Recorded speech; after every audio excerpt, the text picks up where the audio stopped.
The smoke told the story first. It was a bitter scent, acrid and wrong, a violation of the clean pine and damp earth of her forest. Alara's steps quickened, the worn leather of her boots slapping against the muddy path. A sick dread, cold and heavy as river stone, settled in her stomach. She had only been gone 2 days, a trip to the southern streams to gather silver moss that grew only in the fastest running water. 2 days was an eternity. She broke through the last line of ancient oaks and stopped. Her breath left her in a ragged gasp that turned to frost in the air. Gone. It was all gone. Her cottage, the one she had built with her own hands from salvaged timber and river clay, was a black, skeletal ruin. Smoke, thin and gray as a phantom, still curled from the charred bones of its frame. The roof was a caved-in mouth screaming at the indifferent sky. The stone chimney, her one true piece of pride, stood like a tombstone over the grave of her life. But it was the garden that broke her. Her herbs, her life's work. Acres of carefully tended beds, each plant a friend, each leaf a secret whispered only to her. Moon petal with its calming scent. Kingsthorn, whose roots could knit bone. Sundrake, the tiny, fiery blossoms that chased away the deepest lung chill. All of it was ash, black, trampled, murdered ash. She sank to her knees, the damp cold of the earth seeping through her woolen trousers.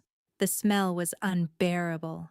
Not just burnt wood, but the ghosts of 1,000 scents, lavender and mint and sharp medicinal bitters, all cremated together. They had even salted the earth, she saw, great white patches of it gleaming crudely against the black. Nothing would grow here again for a generation. It wasn't just a fire, it was an execution, an erasure. Tears welled, hot and useless, freezing on her lashes. She had been exiled 5 years ago, cast out from her pack for the crime of being better with plants than the pack's aging healer. They called it unnatural. Hedge magic. The words were meant to frighten, to isolate. And they had worked. She had lived out here, alone, speaking only to the wind and the wolves who knew her scent and left her in peace. She had made a life from the dregs they had left her. And now they had taken that too. Who? Why now after all this time? Had her remedies, bartered in secret at the crossroads for flour and salt, drawn too much attention? Had someone she'd healed spoken too loudly of her skill? She pressed her forehead to the cold, dead earth. There was nothing left. No shelter, no food, no medicine. The deep winter was only weeks away. To be exiled was one thing. To be scoured from the world was another. This was a death sentence, delivered by cowards in the dark.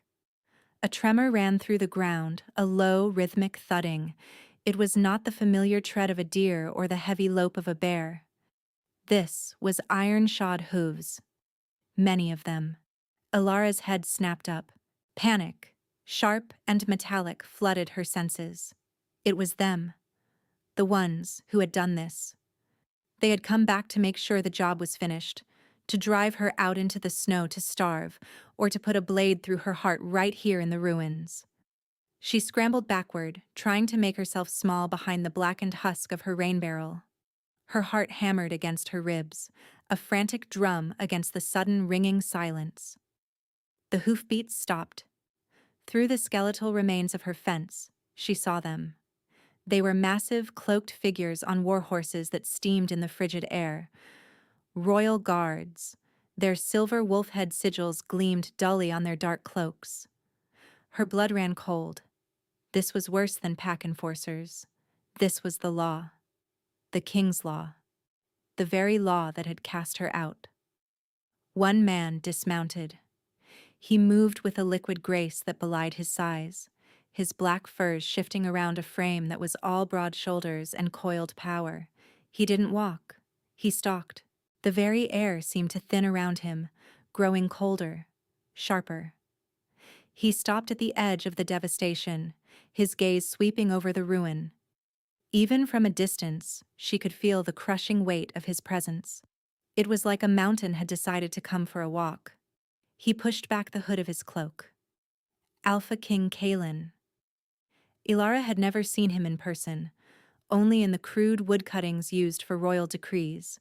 They did him no justice. His face was harsh, carved from winter granite, all sharp angles and unforgiving lines. Hair the color of dark, wet stone was tied back from his temples. But it was his eyes that held her, that pinned her in place. They were blue, but not the blue of the sky or the sea. They were the blue of glacial ice, ancient and utterly devoid of warmth. The Cold King. That was his name in the whispers of the people. A king who had not smiled in a decade, who had ruled with brutal efficiency since the death of his father. A king who tolerated no weakness, no dissent, and certainly no unsanctioned magic. He knew. He had found her. This was the final punishment. His ice-blue eyes scanned the wreckage, missing nothing. They paused on the salted earth, and for a fleeting, impossible moment, she saw something flicker in their depths. Not anger, something else. Then his gaze found her, huddled and pathetic behind the barrel. He did not draw his sword. He did not shout. He simply moved towards her, each step deliberate, crunching on the ash and frozen mud. The guards behind him remained mounted, silent sentinels, their hands resting on the hilts of their swords. Ilara's body trembled, a leaf in a gale. This was it. The end of her short, wasted life. She had nowhere to run, nowhere to hide. She closed her eyes, waiting for the command, for the bite of steel. He stopped just feet from her. The air grew impossibly cold, his personal winter radiating from him. She could smell the scent of pine and cold iron and something else, something wild and clean like a blizzard. She forced her eyes open, determined to meet her death without cowering. He was looking down at her, his expression unreadable, a mask of stone. His gaze wasn't accusatory, it was searching. He looked from her face to her hands, stained with soot and earth. "You are Ilara," he said. It wasn't a question. His voice was deep, a low rumble like stones grinding together far beneath the earth. It held no heat, but it held a strange resonant power that vibrated in her bones. She could only nod, her throat too tight for words. He knelt. The king of the north, the alpha of alphas, knelt in the ashes before her. The motion was so unexpected it stole the air from her lungs. He was now at her level, his glacial eyes boring into hers. Up close, she could see the fine lines of strain around them, the faint shadow of exhaustion beneath the iron control. "My mother is dying," he said, the words clipped, precise, as if each one was a carefully measured cost. "They say you can grow remedies the likes of which this world has not seen." Ilara stared, her mind a maelstrom of confusion. This made no sense. He was the king. He had physicians, healers, mages. Why would he come to her, an exiled hedge witch whose home had just been destroyed, likely on his own authority? My herbs are gone," she whispered, the words tasting like ash. "Everything is gone." A muscle jumped in his jaw. "I am aware." He glanced at the salted earth again, and this time she could name the emotion in his eyes. It was fury. A cold, controlled, terrifying fury. What was destroyed can be regrown. What is dying cannot be replaced. He held out a hand. It was bare, ungloved. His skin was pale, his fingers long and calloused. It was not the hand of a king who sat on a throne, but of a warrior. "You will come with me," he said, his voice leaving no room for argument. "You will save her." It was a command, not a request. But underneath the absolute authority, she heard something else. Something she had never heard directed at her in her entire life. Need. The great and terrible Alpha King Kalen needed her. And in the smoking ruins of her life, that impossible fact was the only thing left standing. The journey to the capital was a blur of cold wind and silent dread. King Kalen had wrapped her in a thick fur cloak from his own saddle, the scent of him, pine and winter clinging to it, a strange and unsettling comfort. She rode before one of his guards, a man so vast and quiet he seemed carved from the same mountain as his king. Kalen himself rode at the head of the column, a solitary, forbidding figure who never looked back. She tried to understand. Had he ordered her home destroyed? It seemed impossible that he would then come seeking her help. But if not him, who? Who had the power to command men to do such a thing and the malice to salt the earth afterward? It felt like two different hands at work, one that destroyed and one that sought to save. The castle, when it came into view, was less a home and more a geological event. It rose from the granite cliffs of the Frostfang Mountains, its towers piercing the gray sky like shards of ice. There was no beauty in it, only strength. It was a fortress built to endure, a perfect reflection of its master. They entered through a series of massive gates, the sound of their horses' hooves echoing off the cold stone. Servants and courtiers flattened themselves against the walls as the king passed, their heads bowed, their eyes averted. No one looked at her, yet she could feel the weight of their curiosity, their suspicion. An exile, a woman in soot-stained clothes, brought into the heart of the kingdom by the king himself. She was a contamination, a puzzle they dared not try to solve. She was taken not to a dungeon, as she had feared, but to a suite of rooms high in one of these silent, lonely towers. They were opulent in a severe northern way, heavy tapestries depicting ancient hunts, a vast hearth, a bed piled with furs. But the windows were narrow slits, and the door was made of iron-banded oak. A comfortable cage.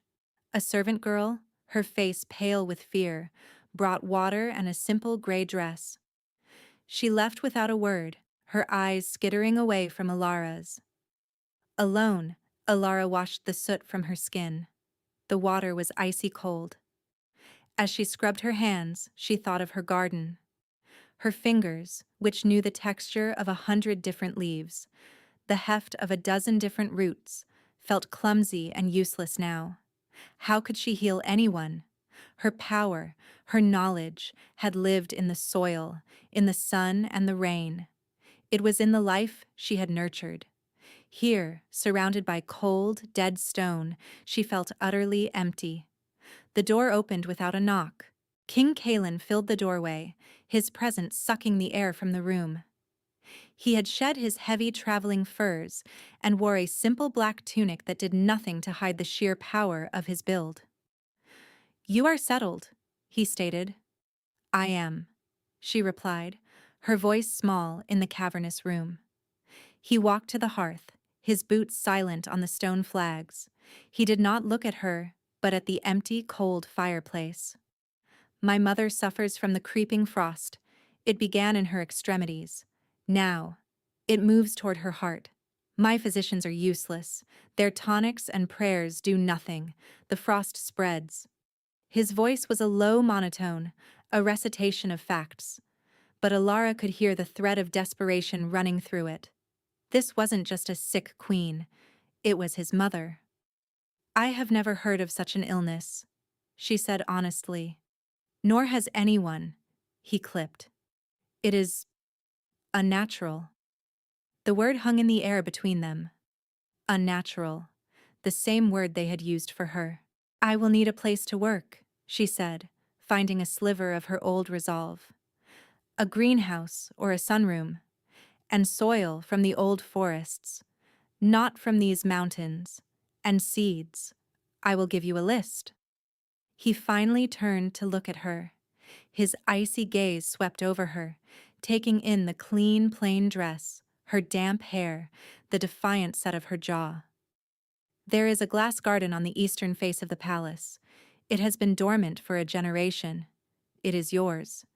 Anything you require, you will have." He paused, his expression hardening.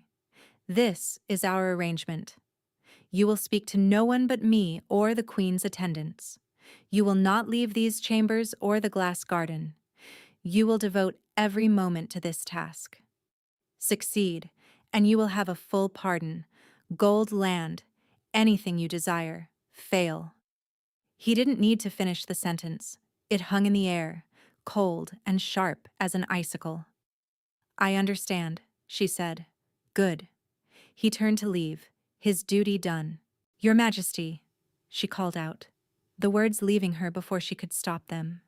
He paused at the door, his back to her. "Who burned my home?" For a long moment he was silent. The tension in his shoulders was the only sign he had heard. "The law says those who practice forbidden magic shall have their influence scoured from the land," he said, his voice flat and devoid of emotion. "But you do not believe I practice forbidden magic," she pressed, emboldened by a strange recklessness. "Or you would not have brought me here." He turned his head just enough for her to see his profile, stark and unforgiving against the torchlight in the hall. "What I believe is irrelevant. I am king. The law is the law. And I am using a tool the law has forbidden. Do not make me regret my hypocrisy, herbalist." And then he was gone, the heavy door closing with a solid final thud. He had not answered her question. He had evaded it with the cold, hard wall of his kingship. But she had seen it again, that flicker of cold rage in his eyes. He hadn't given the order. She was sure of it. Which meant someone else had. Someone who wanted her gone, and who was powerful enough to enforce the king's own laws without his knowledge. The glass garden was a miracle of glass and iron, a forgotten world clinging to the side of the mountain. Dust lay thick on every surface, but the structure was sound, and the morning sun poured through the panes, warm and full of promise. Kalen was true to his word. Crates of rich, dark soil from the lowlands arrived, along with every seed and root she had requested. She worked. She lost herself in the familiar rhythms of planting, tending, coaxing life from dormancy. Here, with her hands in the soil, she was no longer the exile, the prisoner. She was herself. She hummed old songs as she worked, her fingers deftly parting the soil, settling the seeds into their new beds. She was permitted to see the queen that evening. The old woman lay in a vast cold bed, her skin pale and translucent, a faint blue tracery of veins visible beneath the surface. A creeping frost laced with silver climbed her arms and legs, looking like beautiful, deadly ice ferns on a window pane. She was barely conscious, her breath a shallow whisper. Ilara felt a pang of pity. This was the woman who had given birth to the cold king. There was a kindness in the lines of her face, now slack with illness. She began her work, starting with simple warming infusions. She crushed sundrake blossoms and steeped them in hot water, the steam rising in a fragrant cloud.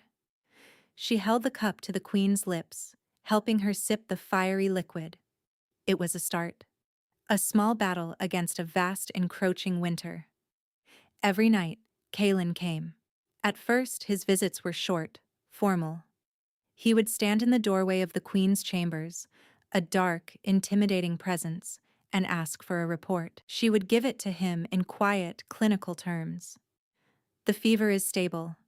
The frost has not advanced today." He would nod, his jaw tight, and leave. But the visits grew longer. He started to step inside the room. He would watch her as she mixed poultices or changed the queen's dressings. He never spoke, but his presence was a heavy weight in the quiet room. She found herself intensely aware of him, the sound of his breathing, the way the firelight caught the silver threads in his dark hair, the sheer contained power of him. One night she was grinding king's thorn root in a mortar, her shoulders aching with fatigue. She had been at it for hours, trying to create a paste potent enough to fight the chilling effect of the poison. Her hands were cramping, her focus slipping. A large, warm hand closed over hers, stilling the pestle. She jumped, her breath catching in her throat. Kaelin stood behind her, so close she could feel the heat radiating from his body. It was a startling contrast to the cold she always associated with him. "You are tired," he said, his voice a low murmur near her ear. "I am fine," she lied, trying to pull her hand away. His grip tightened for a second, not painfully, but with an undeniable authority. "You are not." He gently took the pestle from her grasp. His fingers brushed against hers, and a jolt, hot and sharp, shot up her arm. He took her place at the table, his large hands making the stone pestle look like a toy. He began to grind the root with a steady, powerful rhythm, his movements economical and precise. She stood there, watching him, the Alpha King, performing the menial task of an apothecary's assistant.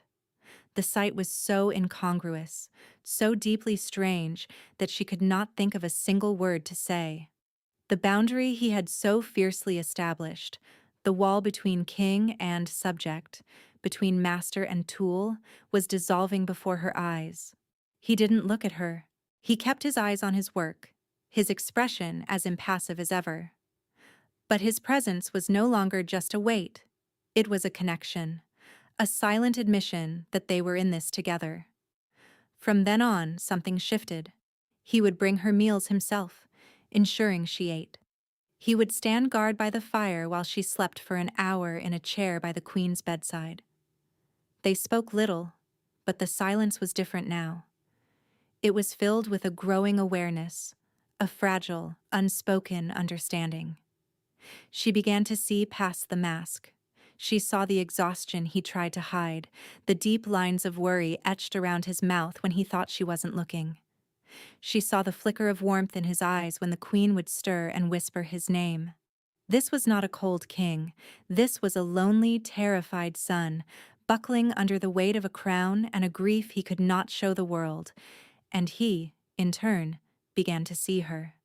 Not as the hedge witch, the exile, but as Ilara. He saw the fierce intelligence in her eyes, the gentle certainty of her hands, the unwavering resilience that had kept her alive when the world had tried to discard her. One evening, as a blizzard raged outside the castle walls, he found her in the glass garden. She was tending to a bed of nascent moon petal, their silvery leaves just beginning to unfurl.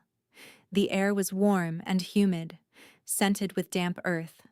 "She spoke today," he said, his voice quiet. "She asked for you." Alara's heart gave a hopeful leap. "That is a good sign." "It is." He walked deeper into the garden, stopping beside a trellis of winter rose, their petals the color of fresh blood against the snow-dusted glass. "My father had this garden built for her. She loved it. After he died, she could not bear to come here." It was the most personal thing he had ever said to her. A piece of his past, offered up like a rare, fragile gift. "It is a beautiful place," Ilara said softly, full of life. "You brought it back," he said, finally looking at her. The moonlight filtering through the glass turned his eyes to silver. "You bring life to dead things, Ilara." The way he said her name sent a shiver through her, a warmth that had nothing to do with the humid air. The space between them crackled with a tension that was no longer about his crown or her exile. It was something far more dangerous, something that felt terrifyingly like hope. The queen was improving. Slowly, painstakingly, Alara's remedies were beating back the frost. Color was returning to her cheeks, and the icy ferns on her skin had begun to recede. The small, secret world Ilara and Kaelin had built in the sick room felt almost safe, a bubble of fragile hope against the cold stone of the castle. Then the bubble burst. Lord Valerius, the king's high advisor, returned to court. Ilara was changing the queen's linens when he swept into the room, flanked by two of his personal guards. He was a tall, slender man with a neatly trimmed silver beard and eyes the color of chipped slate.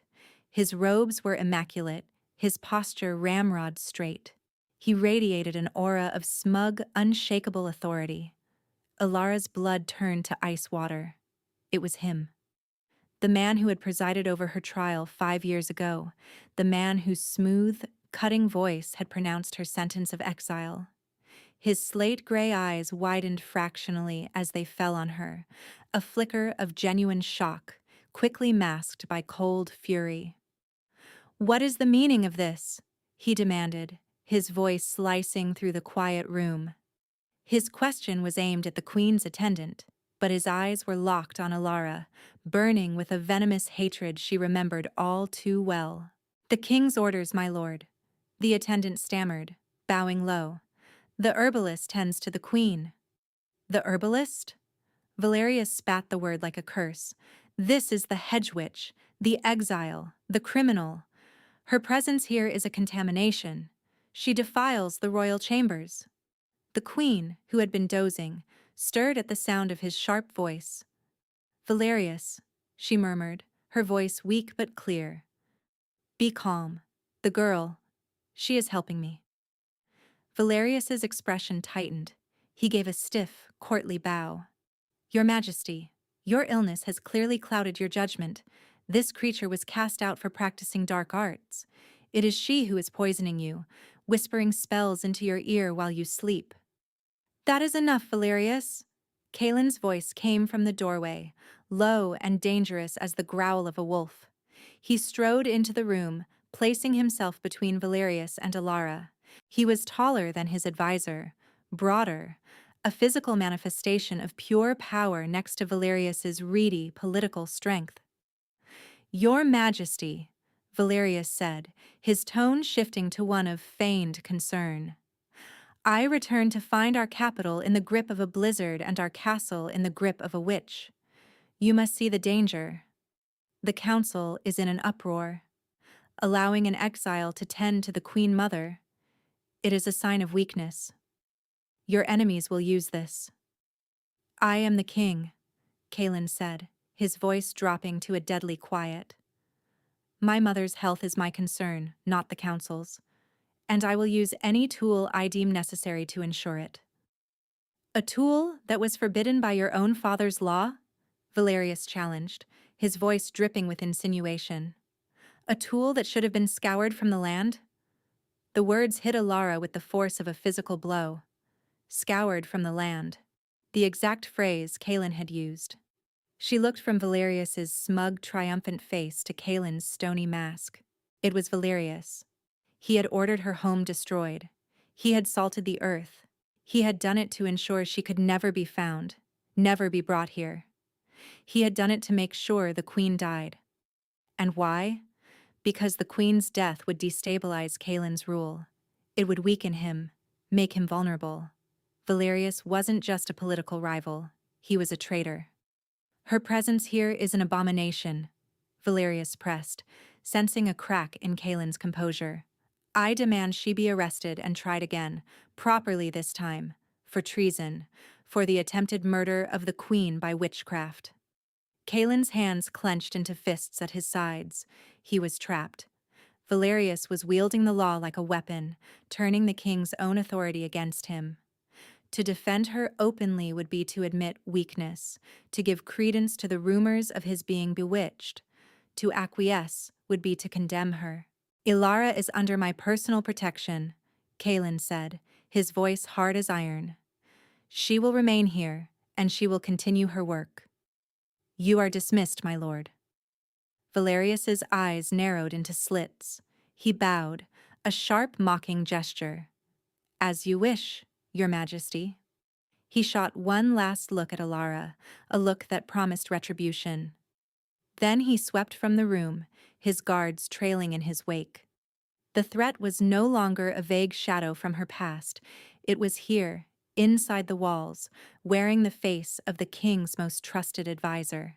The fragile sanctuary she and Kaelin had built had been breached, and the cold reality of the world came rushing in. She was a pawn in a game far larger and more deadly than she had ever imagined, and she had just seen the face of the man who intended to sacrifice her. The air in the castle grew thick with poison, both literal and political. Valerius moved through the court like a spider, spinning webs of rumor and fear. Whispers followed Alara whenever she had to cross the halls between her tower and the queen's chambers. Witch, traitor, usurper. The words were like stones thrown from the shadows.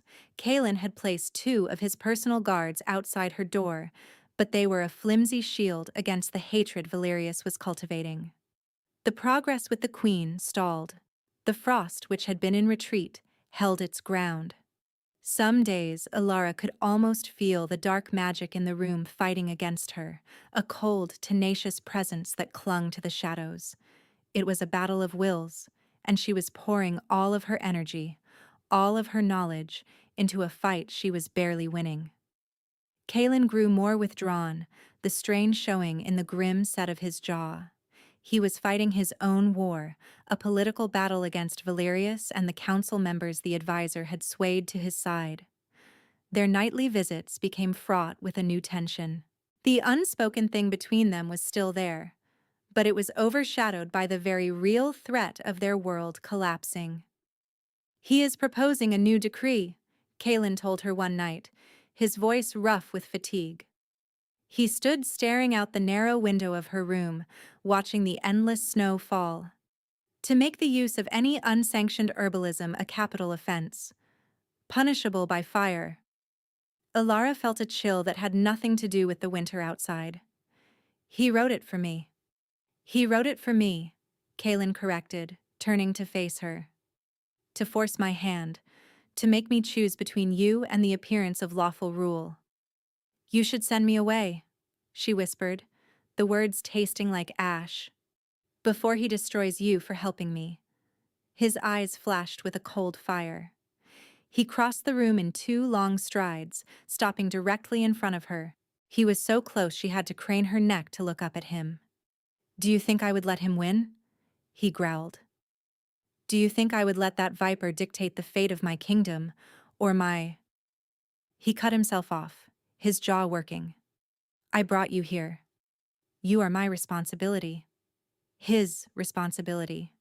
The word was a shield, a way to name the fierce, possessive protectiveness in his eyes without giving it its true name. Then the crisis came. It happened swiftly, brutally, just as Valerius had planned.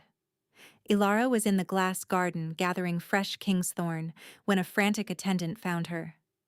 "Come quickly, it's the queen!" She ran, her basket of herbs forgotten, her heart pounding in her ears. She burst into the queen's chambers to find a scene of chaos. The queen was convulsing on the bed, her breath coming in shallow, rattling gasps. The frost, which had been held at bay on her limbs, was now racing up her torso, a lattice of deadly silver ice spreading across her chest, heading for her heart. Her skin was a terrifying shade of blue. Valerius was there, of course. He stood near the bed, his face a mask of false sorrow. "You see?" he said to the small crowd of courtiers and guards he had conveniently gathered. "The witch's magic fails. Her poison takes its final hold." "Get out of my way!" Alara shoved past them, her mind racing. This was a new attack. A massive dose. Whatever subtle poison Valerius had been using, he had just administered a final, fatal blow. She reached for the queen, her hands ready to check her pulse, to administer a stimulant, but Valerius's guards grabbed her arms, their grips like iron bands. "Seize her!" Valerius commanded, his voice ringing with triumph. "She has killed the queen! Seize the traitor!" "No!" Alara struggled, but it was useless. They dragged her away from the bed, away from the one person she could help. Kaelin stormed into the room, his face a thundercloud. "What is the meaning of this? Release her!" "Your Majesty, I am only enforcing your law," Valerius said smoothly, gesturing to the dying queen. "The evidence is before you. The witch you brought into our midst has finished her dark work. She must be stopped before she turns her magic on you." Kaelin looked from Valerius's triumphant face to Ilara's desperate one, then to his mother, who had gone terrifyingly still on the bed. He was cornered. The court was watching. The law was clear. Any action he took to defend her now would be seen as the act of an ensorcelled, compromised king. The look in his eyes was one of pure agony. He was the most powerful man in the kingdom, and he was utterly helpless. "Take her to the dungeons," he said, his voice a dead, hollow thing. Each word was a betrayal that seemed to physically wound him. "Hold her until I can conduct a full investigation." The guards bowed, hauling a stunned and heartbroken Alara from the room. Her last sight was of Kalen standing over his mother's bed, his shoulders bowed, looking not like a king, but like a man who had just lost everything. They threw her into a cell in the deepest level of the castle's dungeons. The cold was a living thing, seeping up from the stone floor, clinging to the damp walls. The only light came from a single torch sputtering in the corridor. The air smelled of mildew and despair. She was alone, truly alone. He had abandoned her. He had chosen his crown, his law, over her. The fragile trust she had allowed to grow, the terrifying hope she had nurtured in the warmth of the glass garden, all of it shattered into a million icy pieces. She had failed. She had failed the queen. She had failed Kalen. And now she would die for it, branded a traitor and a murderer. She curled into a ball on the filthy straw, wrapping her arms around herself. But the cold was inside her now. It was the cold of absolute despair. Valerius had won. The darkness had won. And the cold king had lived up to his name. Hours bled into an endless freezing night. Alara drifted in a state of numb misery, too broken even for tears. The torch outside her cell had burned down to a stump when the sound of heavy, approaching footsteps echoed down the corridor. Her head snapped up. It was him. Kalen stood before her cell, the torchlight casting his face in harsh shadows. He was alone. His face was a mask of grief and fury. He unlocked the door with a key from his own belt, the sound of the metal scraping in the lock deafeningly loud.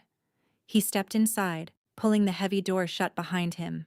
The cell was so small they were barely an arm's length apart.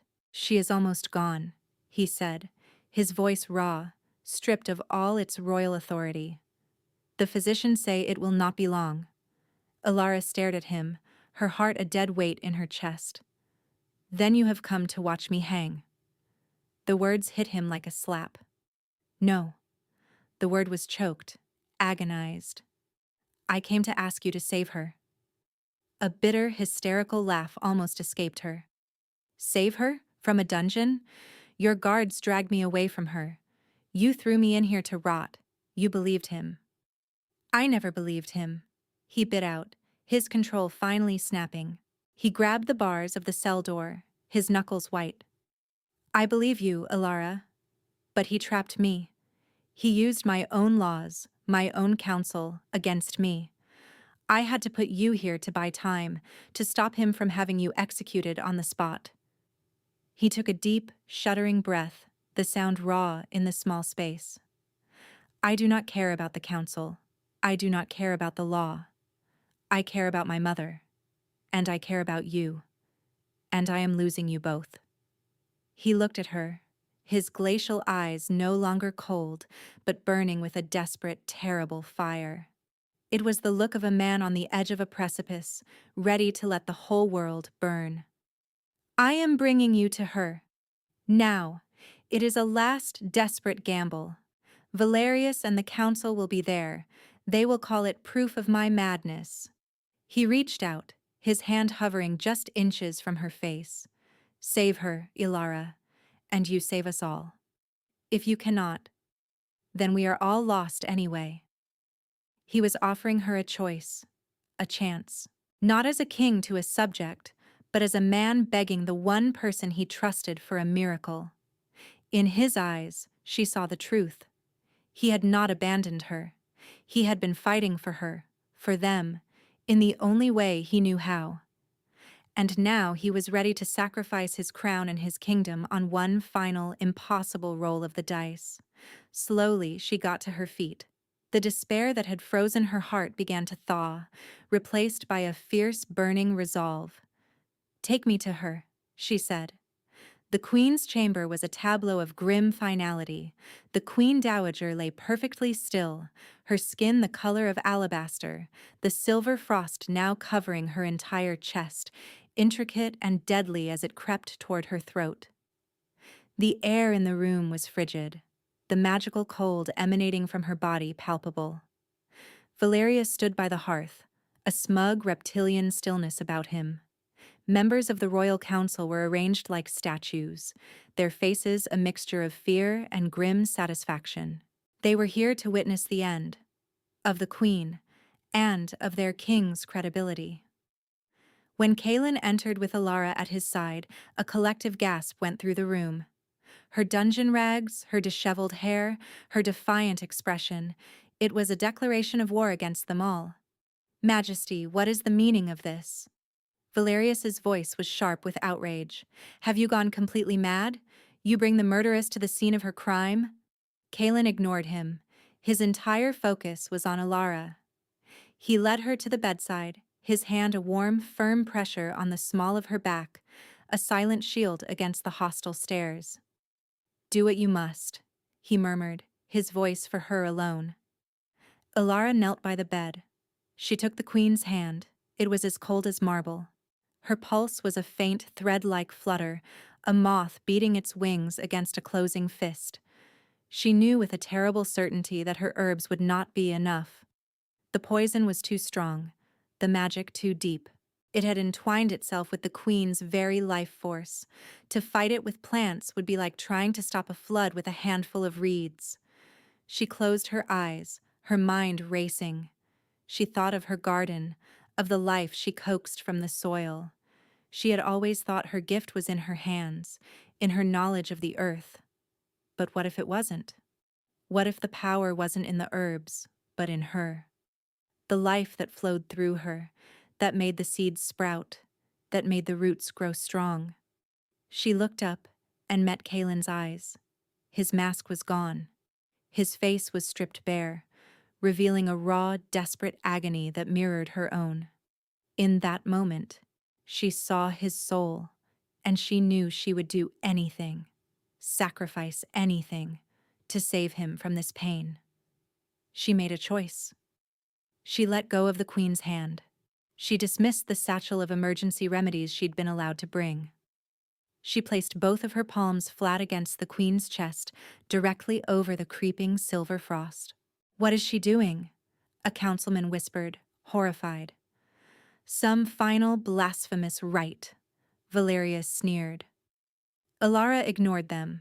She closed her eyes and reached deep inside herself, past the fear and the exhaustion, to the core of her own being. She found the warmth there, the small, steady flame of her own life. And she pushed. She poured her own energy, her own essence into the queen's dying body. It was a terrifying sensation, like opening a vein and letting her life drain away. A wave of dizziness washed over her. The room seemed to recede, and then it happened. A light bloomed beneath her hands. Not the flickering light of a candle, but the warm, brilliant gold of a sunrise. It erupted from her palms, flowing into the queen's body, a tide of pure life. The frigid air in the room instantly warmed. The scent of damp earth and spring blossoms filled the chamber. The silver frost sizzled and recoiled from the golden light, melting away like snow in the sun.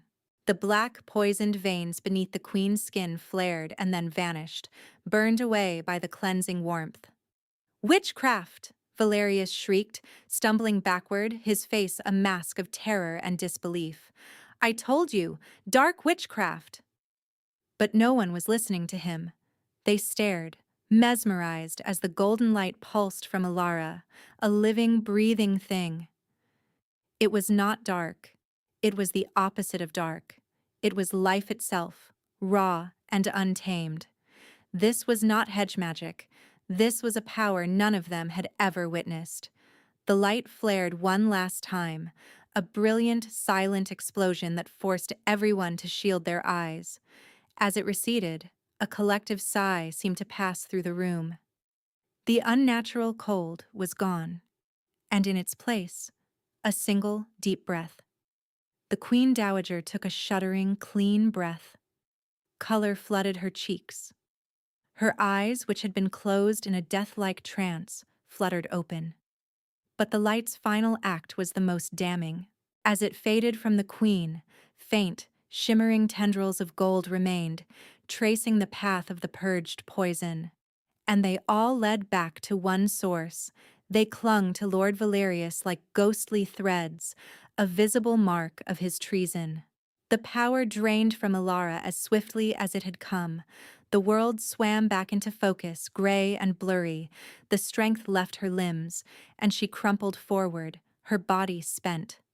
Before she could hit the cold stone floor, strong arms caught her. Kaelin.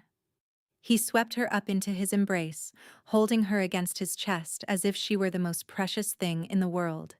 He was trembling. Ilara, he breathed, his voice thick with a reverence that shattered the last of her defenses. The Queen's eyes, now clear and sharp, focused on her son holding the woman who had saved her. Then they moved to the terrified, illuminated figure of his advisor. Valerius, the Queen said, her voice weak but laced with steel. You always were a snake. Valerius, exposed and panicking, made a move for the door. Guards! Kaelin commanded, his voice ringing with renewed authority, never taking his eyes off Alara's pale face. Seize him. The royal guard, who had been watching in stunned awe, moved as one. Valerius's escape was cut off. His political power, his web of lies, all of it had been burned away by a light he could never have comprehended. But Kaelin paid him no mind. The traitor was caught, the kingdom saved. All that mattered was the woman in his arms. He held her tight, his face buried in her hair, breathing in her scent of earth and life and magic.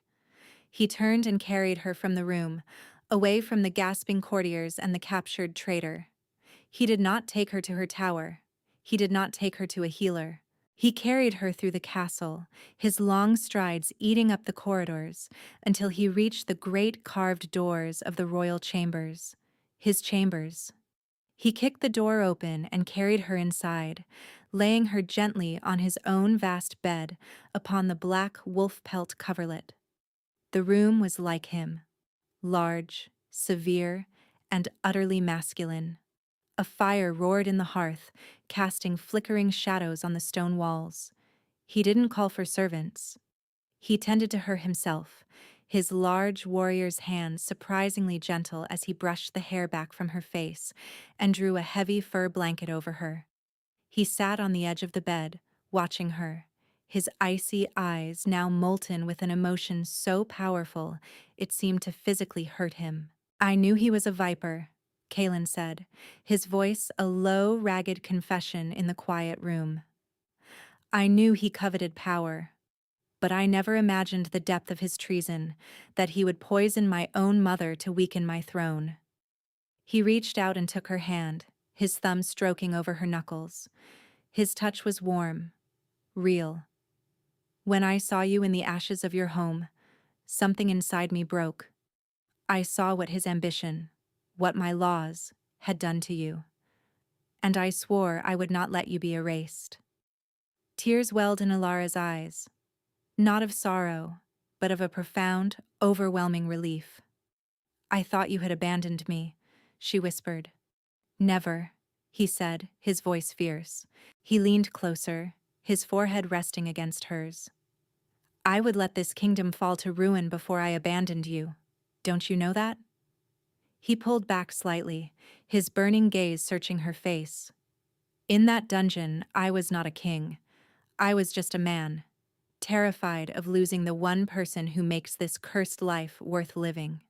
He hesitated, the words catching in his throat, as if they were foreign to him.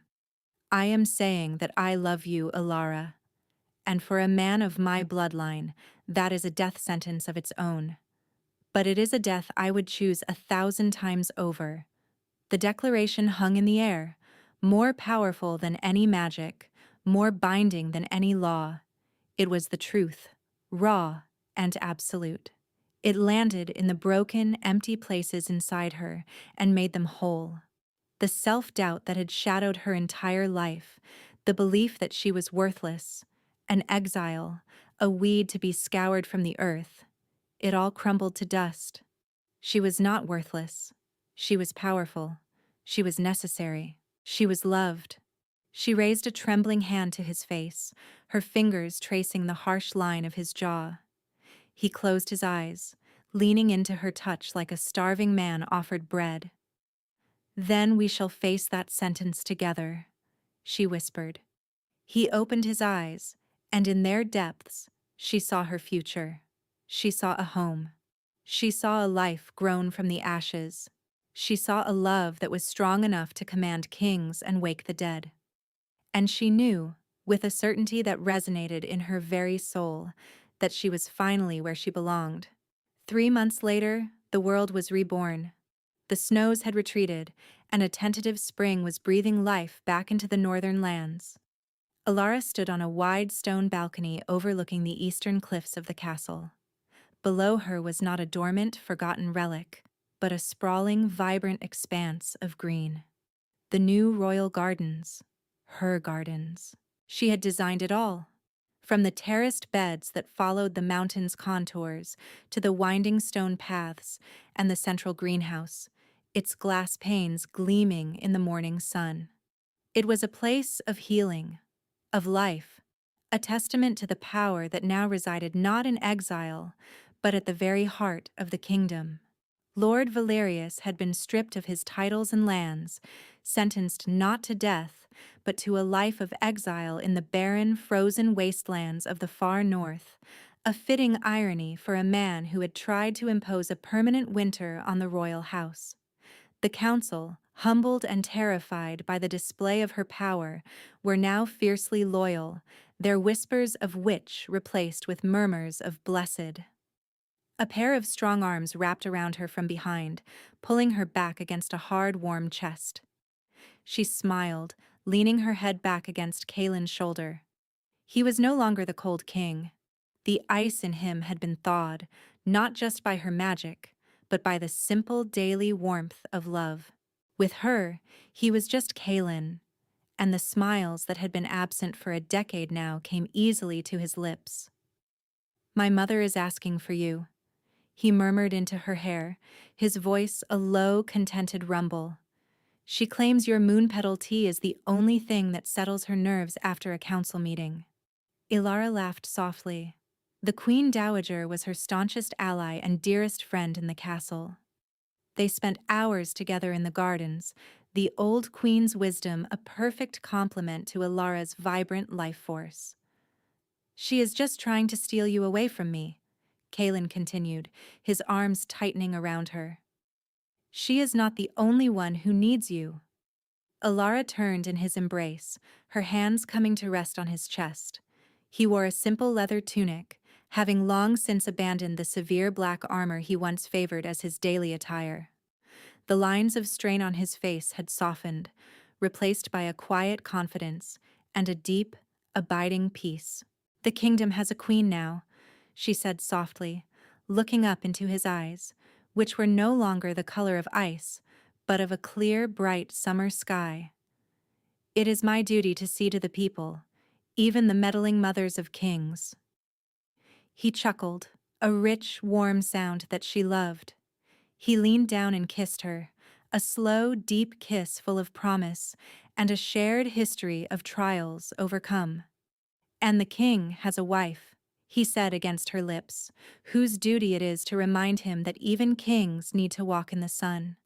She looked out over her garden, at the thousands of lives she was nurturing, and then back at the man who held her. She had been in exile, a woman with nothing but the dirt under her fingernails and a spirit that refused to break. They had burned her cottage, salted her earth, and left her for dead. They had tried to erase her. But from those ashes, she had risen. She had found not just a new life, but her true one. She had a home. She had a family. She had a love that had remade a kingdom. The world had tried to bury her, not knowing that she was a seed. And here, in the arms of her king, in the heart of her garden, she had finally, gloriously bloomed.